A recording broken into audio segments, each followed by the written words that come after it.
গুরাপে পথ দুর্ঘটনায় 7 জনের মৃত্যুর ঘটনা ঘটেছে। ভয়াবহ দুর্ঘটনা। ডাম্পার এবং টোটোর মুখোমুখি সংঘর্ষের জেরে এই দুর্ঘটনা। ঘটনাস্থলে 7 জনের মৃত্যু। বিস্তারিত জানাবেন আমাদের প্রতিনিধি রানা, সঙ্গে রয়েছে রানা। হ্যাঁ, সমস্ত সমস্যা যেটা হচ্ছে এই গুরাপে কংসারীপুর মোড়ের যে 23 নম্বর রুট আছে, যেটা কিছুটা 10গড়া রুট, সেই রুটে ঠিক দুর্গাপুর এক্সপ্রেসওয়ের নিচে মানে ব্রিজের নিচে উল্টো দিক থেকে একটি আসছিল ডাম্পার। সেই ডাম্পারটা নিয়ন্ত্রণ হারিয়ে সজোরে ধাক্কা মারে একটি টোটোতে, যেখানে 6 জন ছিল ও টোটো চালকও ছিল। ঘটনাস্থলে 3 জনের মৃত্যু হয়। পরে আহতদের ও মৃতদেহদের সব বর্ধমান মেডিকেল কলেজে পাঠানো হয়েছে। এখন পর্যন্ত জানা যাচ্ছে কিন্তু ওই টোটো 7 জন, অর্থাৎ টোটো চালক সমেত 7 জনই মৃত্যু হয়েছে। তবে কিভাবে দুর্ঘটনা যে ঘটেছে সেটা নিয়ে পুলিশ তদন্ত শুরু করেছে। ইতিমধ্যে কিন্তু পুলিশের হুগলি গ্রামীণ অতিরিক্ত পুলিশ একদম রানা, তুমি আমাদের সঙ্গে থাকো। ভয়াবহ দুর্ঘটনা গুরাপ, সেই ভয়াবহ দুর্ঘটনায় 7 জনের মৃত্যুর ঘটনা ঘটেছে। একজনের বক্তব্য শোনাবো, স্থানীয় বাসিন্দার বক্তব্য শোনাবো। কি বলছেন শুনবো। 23 নম্বর রাস্তা দিয়ে একটি টোটো যাচ্ছিল গুরাপ দিকে, আর হাই রোড থেকে একটি ডাম্পার আসছিল। তো ডাম্পারটা অতিরিক্ত গতি থাকার জন্য, এখানে বাম্পার থাকা সত্ত্বেও টোটোটাকে নিয়ে একদম সরাসরি টোটোয় কজন ছিল? টোটোয় টোটাল 7 জন ছিল।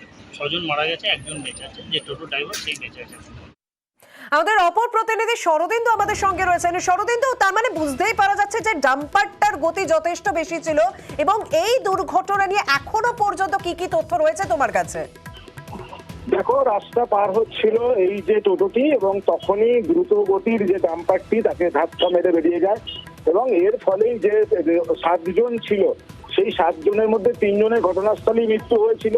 বর্ধমান মেডিকেল কলেজ হাসপাতালে তাদের নিয়ে আসা হয়। সেখানে আরো 3 জন, মোট 6 জনকে নিয়ে 6 জন যে এসেছিল তাদেরকে মৃত বলে ঘোষণা করা হয়। একজন, অর্থাৎ গাড়ির যে চালক, সেই চালক তার সৌমেন ঘোষ, তার পা একেবারেই থেতলে গিয়েছিল এবং তার পা অস্ত্রোপচার করার একটা প্রস্তুতি চলছিল। তার মাঝে অতিরিক্ত রক্তক্ষরণের কারণে তার মৃত্যু হয়। এবং যেটা জানা যাচ্ছে যে এই যে টোটোয় যে মারা গেল যারা, তার মধ্যে 3 জন, একটা শিশু সহ এক দম্পতি, এবং আরো এক দম্পতি তারা মারা গেল। এক মহিলা মারা গেছেন, এবং এই যে টোটো চালক তিনিও মারা গেলেন।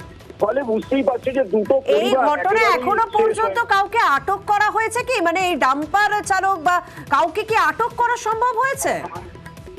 দেখো, ডাম্পারটি ধাক্কা মেরে বেরিয়ে যায়, ফলে তাকে এখনো চিহ্নিত করা যায়নি। তার পরবর্তীকালে পুলিশ যেটা করছে যে সিসিটিভি ফুটেজ খতিয়ে দেখছে যে কোন ডাম্পারটি এই দুর্ঘটনা ঘটিয়েছে, এবং সেই ডাম্পারটিকে তার পরবর্তী ক্ষেত্রে চিহ্নিত করা হয় এবং তাকে আটক করা সম্ভব হয়েছে বলে আমরা পুলিশ সূত্রে জানতে পারছি।